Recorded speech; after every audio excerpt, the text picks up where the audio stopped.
Salut à toi, j'espère que tu vas bien. Bienvenue sur cette nouvelle vidéo où aujourd'hui on va parler de l'équilibre en banane. Alors je vais t'expliquer pourquoi est-ce qu'il y a énormément de personnes qui restent coincées à cette progression et je vais également à la fin de la vidéo te donner les exercices que tu vas pouvoir mettre en place pour corriger cette erreur et améliorer ton alignement. Alors je sais qu'il y a énormément de personnes qui ont des objectifs de durée quand ils s'entraînent en équilibre. Je vois beaucoup de personnes qui aimeraient bien tenir 30 secondes ou une minute. Mais je pense que c'est plus important de d'abord travailler la forme de l'équilibre avant de vouloir améliorer son endurance. Alors ne t'inquiète pas si ton équilibre ressemble à une banane en ce moment parce que c'est un petit peu une étape inévitable par laquelle on doit tous passer quand on progresse en équilibre. Le plus important, ça va être maintenant que tu écoutes et que tu mettes en pratique tous les conseils et exercices que je vais te donner dans cette vidéo pour justement ne pas rester coincé à cette étape.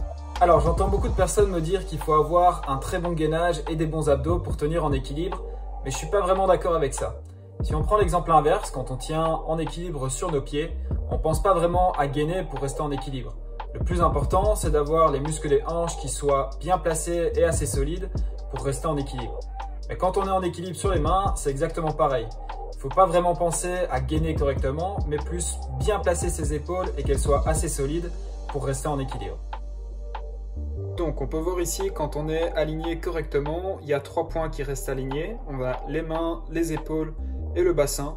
Alors que quand on se met dans la position de la banane, on voit que les épaules avancent vers l'avant et le bassin est obligé de se mettre de l'autre côté, donc vers l'arrière, pour compenser. On peut voir exactement la même chose avec cette prochaine vidéo où justement ici l'élastique nous illustre bien le fait que les mains, les épaules et le bassin soient alignés. Alors que quand on se met dans la position de la banane, on voit que les épaules et le bassin sont de part et d'autre de l'élastique. Donc ce point peut parfaitement être résumé avec cette image où on voit donc les deux images sur la gauche qui représentent un bel alignement où l'élastique passe effectivement par les mains, les épaules et le bassin. Alors qu'à droite, on peut voir les deux images qui illustrent la banane avec, comme je vous ai dit, les épaules et le bassin qui sont de part et d'autre de l'élastique. Alors pour vous entraîner à corriger cette erreur de position sans être en équilibre sur vos mains, vous pouvez comme moi utiliser un élastique ou simplement prendre des poids, ça fonctionne aussi, et déjà vous entraîner à sentir la différence entre ces deux positions.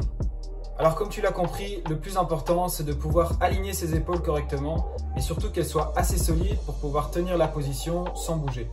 Donc les personnes qui vont avoir le plus de mal à corriger leur équilibre en banane seront les personnes avec les épaules assez raides qui n'ont pas la souplesse nécessaire pour pouvoir aligner leurs épaules correctement. Alors pour savoir si vous allez devoir travailler votre mobilité et votre souplesse d'épaule, il y a un test très simple qui existe. Donc c'est de venir se placer comme ceci contre un mur et d'essayer en levant les deux bras d'aller toucher le mur avec vos deux mains. Alors bien souvent les personnes qui ont les épaules un peu raides vont rester bloquées à cet endroit-ci. Et pour ce test, il faut bien faire attention de garder votre bas du dos constamment collé contre le mur. Vous voyez ici que quand je courbe le bas du dos, c'est beaucoup plus simple d'aller toucher le mur avec mes deux mains.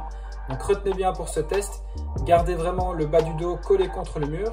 Et pour vos pieds, vous pouvez venir les placer à une dizaine de centimètres du mur.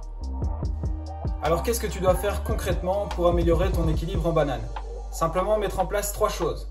Premièrement, c'est faire des séances de mobilité d'épaule, faire des séances d'assouplissement des épaules et mettre en place tous les exercices que je vais te présenter juste maintenant. Je ne vais pas entrer en détail sur la mobilité et l'assouplissement des épaules, je t'ai fait 2 vidéos là-dessus, je te mets les liens dans la description. Alors au niveau des exercices, on va en retrouver 2 principalement. Le premier c'est celui-ci, quand on va essayer de tenir la position ventre face au mur le plus longtemps possible. Donc je vous conseille de vous filmer pour vous assurer d'avoir le bassin, les épaules et les mains bien alignés comme je vous ai expliqué. Et si c'est le cas, vous pouvez également vous entraîner dans une autre position. Alors avant de passer à la suite, je voulais simplement vous parler de la position du bassin à adopter. C'est celle-ci, quand on rentre le ventre, on serre les abdos et on serre les fesses. Et il y a beaucoup de personnes qui font l'erreur fréquente de justement courber le bas du dos. Donc attention à ne pas reproduire cette erreur-ci quand on réalise les exercices. Donc évidemment, je vous demande de vous filmer pour ne pas terminer en banane comme vous le voyez ici quand je vous demande de faire l'exercice. Donc assurez-vous d'avoir les mains le plus proches du mur et de serrer les fesses. Donc vous voyez ici que quand je ne serre pas les fesses, on voit que mon bas du dos se courbe. Donc très important, avoir les mains le plus proches du mur, serrer les fesses et surtout ici, ce qui est aussi subtil à comprendre, c'est de bien pousser bien haut sur vos épaules. J'essaie ici de vous montrer la différence. Donc c'est très important à respecter tous ces paramètres-là. Alors le premier exercice, c'était simplement de tenir dans la position ventre face au mur le plus longtemps possible. Le deuxième exercice, ça va être simplement de faire des répétitions où on élève bien les épaules. Donc, je vous en ai déjà parlé juste avant. Je vais vous montrer le même exercice dans une position différente pour que vous compreniez bien le mouvement. Et on voit ici que quand mes épaules ne sont pas assez élevées, ma tête se rapproche du sol. Donc pour cet exercice-ci, il faut faire attention à bien garder les coudes tendus pendant tout le mouvement, sinon ça ne travaille pas la même chose. Et évidemment, vous pouvez également changer de position du moment, je me répète encore, que votre bassin, vos épaules et vos mains soient alignés.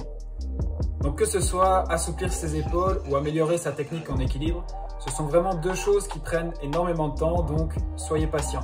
Le plus important, c'est pas vraiment d'avoir la meilleure technique quand on s'entraîne, mais plutôt de passer le plus de temps possible sur ses mains et vous verrez que les petits ajustements se feront automatiquement avec le temps et les bons exercices. Alors voilà, j'espère que cette vidéo t'aura plu, je te souhaite une bonne journée, une bonne soirée, ciao!